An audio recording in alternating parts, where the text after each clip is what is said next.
Hello family, we are back. The duo that is attempting to inform the public on what's really going on. We had such a tremendous response to our last video that we decided that we're going to keep them coming.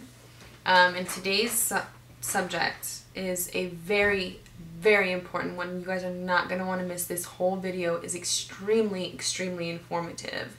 My name's Brittany, by the way, Bri, and this is Brandy.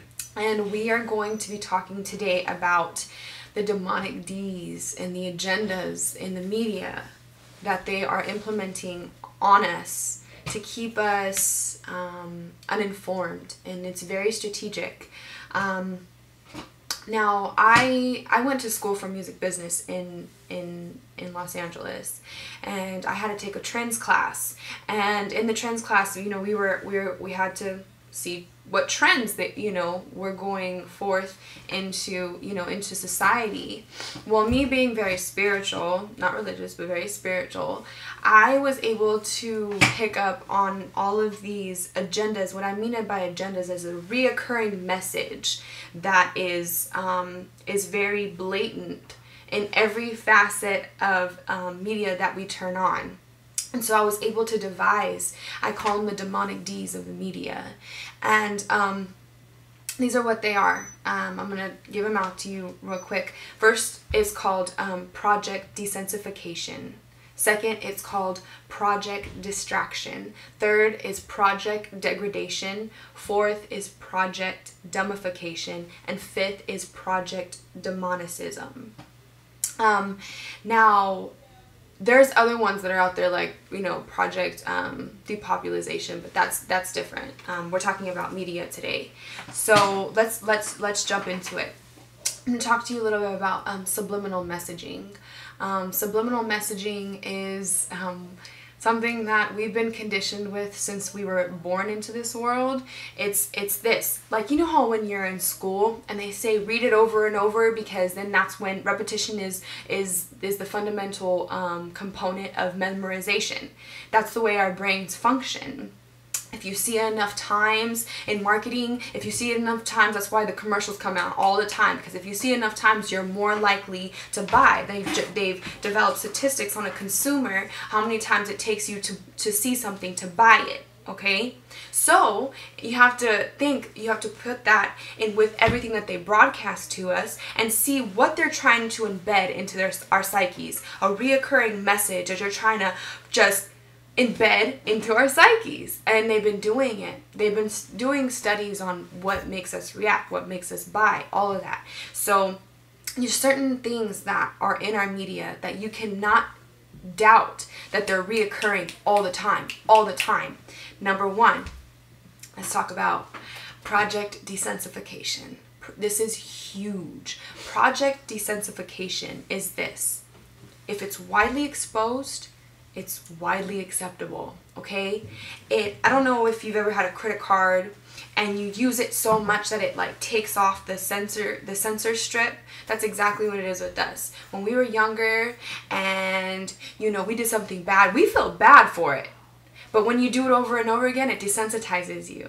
So you don't feel it anymore. You don't feel bad anymore. And so that's what the media does. They expose sex. They expose drugs. They expose alcohol. They expose killings. They expose murders. They expose degradation. They all of this that just totally desensitizes you into making you think it's okay. It takes away your morals. It takes away your standards. And it gives you no type of moral barometer. It becomes now abnormal normality is what we call it. Exactly. It becomes an abnormal normality, meaning that since it's all out there, that's your normality. Bad Girls Club, freaking Real Housewives. One of the #1 YouTube count hits is girl fights. And you look at all these girl fights, and I hear girls all the time just bragging about how they just freaking womped on this chick. And I'm like, yo, we are not living in an episode of the Bad Girls Club, okay? This is real life. We don't treat each other like this. Do you understand? Like, we don't treat each other like we're in an episode of the Bad Girls Club. Like, why is now, we're gonna answer that later, but let's talk about, okay, like, project desensitification. Like movies like Project X, and we all know what I'm talking about, okay? That the whole premise of that movie was a hostile, from beginning to end, was a hostile generation that was immense in drugs and sex and YOLO and all this. Like, no, listen, that's what we're, and now everybody wants to have a Project X party. Like, that's people's #1 goal, is to have the blowout party of the decade. And we saw the results of that on the news. In North Carolina, there was about 3 people killed at one of the imitation Project X parties. Exactly, and then we have this poor young man at Chico College who freaking got hazed to death. He took 21 shots for his fraternity. What? Seriously? Like, desensitification is so huge. People are being desensitized to anything that is moral, anything that is of standard. If it's widely exposed, it's widely accepted. Okay? Number 2 I'm going to talk about is degradation, project degradation. Okay? Now, this is what this means. Why is it now okay for women to be called bitches and hoes? Tell me. Tell me why the one thing that is the utmost degradation unto women is being called a bitch, but yet now we look on Instagram and bitches be like this and hoes be like this, and all these girls are just liking it. Listen, the value of a woman was supposed to be up here, dang, it's and like now the value of a dollar. It's exactly. It's the value of a dollar has depreciated, and so has a woman's value for herself. But I don't blame you, because all you're embedded with is an abnormal normality of freaking Real Housewives and freaking Bad Girls Club. My friend the other day, she's like, oh, did you see that new show? Did you see the new episode of Bad Girls Club? I said, no. And she was like, why not? It's so good. I said, girl, you see one, you've seen them all. But I can tell you what happened. Somebody got in a fight. Somebody got drunk. They went to the club. Somebody's cheating on somebody's man. And they call each other bitches and hoes for no reason. And, oh, I don't like the way you looked at me. And they're all trying to be the baddest bitch. Right? And yet we have all these little girls, these 13, 14-year-old girls looking, I want to be the baddest bitch.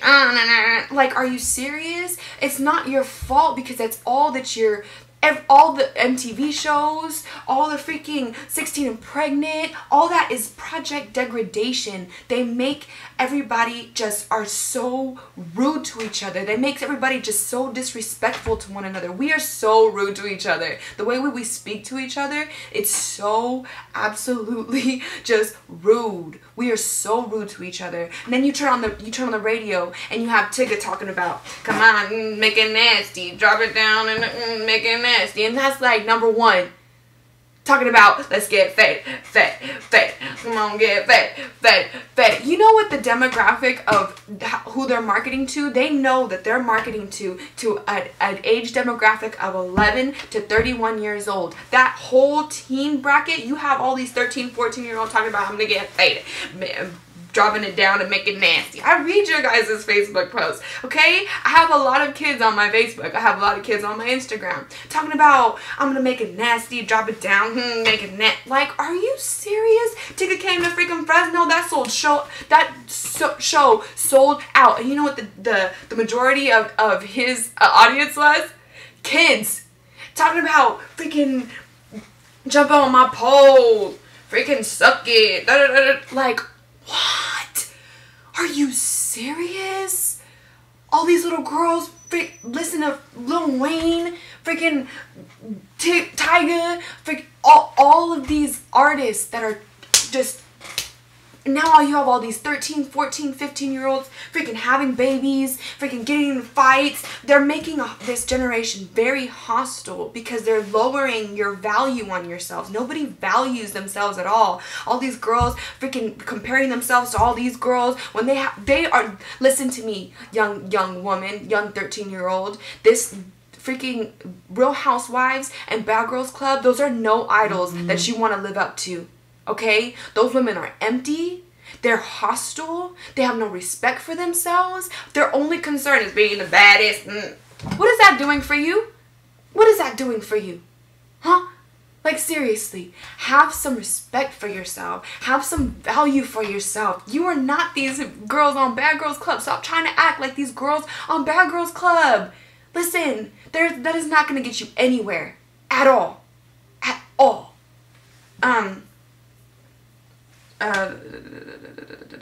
No, a lot of people are like, okay, so I don't listen to Lil Wayne, I don't listen to Tyga. How do you know who to listen to?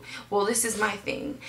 Whatever you're listening to, is it part of the disease or is it part of the cure? What are they telling you to do? What are they embedding into your psyche? Let me tell you something about music. Okay, music is very, very powerful, extremely powerful. Okay, life and death are in the power of the tongue. Let me give you some historical. And I can name a list of your favorites. So I'd probably vouch for that. Yes, let me give you a historical reference on Lucifer. Okay, like I said, I'm very spiritual. Lucifer. It's about to get deep right now. Lucifer. 4 minutes. Lucifer was the lead worship angel. Okay, now I'm going to tell you how important media plays in today's society. Now follow me. Lucifer was the lead worship angel. In some studies it says that his body was actually engraved with instruments. That's how made for music he was. He not only was beautiful beyond belief, he was made for worship. Okay?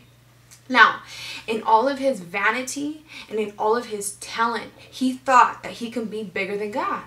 Sounds like, or he thought that he can be equally as powerful as God. Well, that's blasphemous, okay? You never ever think that you're bigger than your creator. I don't care who you are. You know what I'm saying? No. So God loved Lucifer. If not, he wouldn't have blessed him so much with so much talent, so much beauty.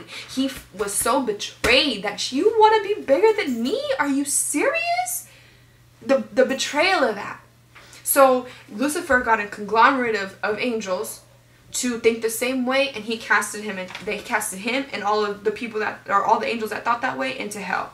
Now, in Lucifer's rage and in his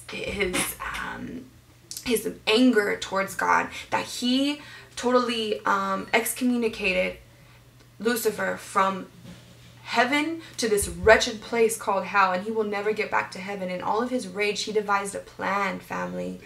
He devised a plan to one day be what he said he was going to be, and that was a god. He wanted to be a god, and he said he was going to rule this earth, and he was going to have God's creations worship him.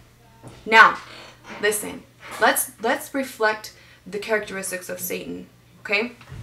He wanted to be all powerful. He was all glorious in all of his talents and all of his vanity. The reason why I'm so grieved on the atmosphere that we live in is because, check this out. We as creations of God, I don't care where your faith system lies, I don't care what religion you are. Like I said, I'm not religious. I have a relationship, okay? I don't care what your religious title is. That's not of importance to me. But what I'm talking about is God lives inside of us, okay? We are made in God's image, okay? But we are resembling more characteristics of Satan than we are of God. And let me tell you how. This generation wants to be praised for two things and two things only right now. They're so they idolize pop culture so much that they want to be praised for their vanity, being the baddest bee, like I said before, and their talent. Everybody's a rapper now. Everybody's a rapper now. It's because we have freaking rappers like freaking Plies and 2 Chainz and Gucci talking about nothing. Talking about absolutely nothing. That leads me to project dumbification. Okay? Project dumbification. Everybody is listening to freaking 2 Chainz and Gucci and all that, thinking, I could do that. I could do that better than him, and he's number one on the freaking charts right now. And so all these freaking little boys and girls thinking that they can be rappers because we have untalented people on our charts, such as freaking Gucci and freaking 2 Chainz, talking about I'm so high, I'm at it. Nothing. I'm so high like a at it. Really? We have talented people out